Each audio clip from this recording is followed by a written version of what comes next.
তো এখানে শীতকালীন রেসিপির সিম্পল একটি রান্না।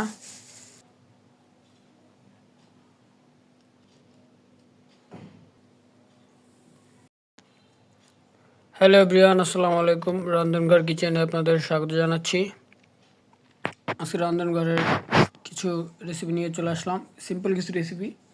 তো এখানে শীতকালীন রেসিপির মধ্যে এটা হচ্ছে সিম আলু দিয়ে চচ্চড়ি, একেবারেই সিম্পল একটি রান্না, শীতকালে একটি কমন সবজি।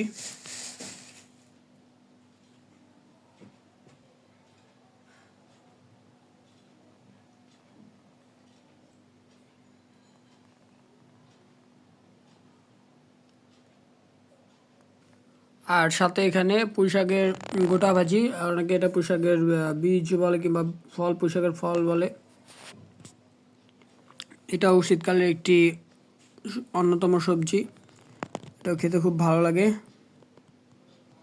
পুঁই শাকের চাইতে পুঁই শাকের এই গোটাগুলো খেতে বেশ সুন্দর লাগে।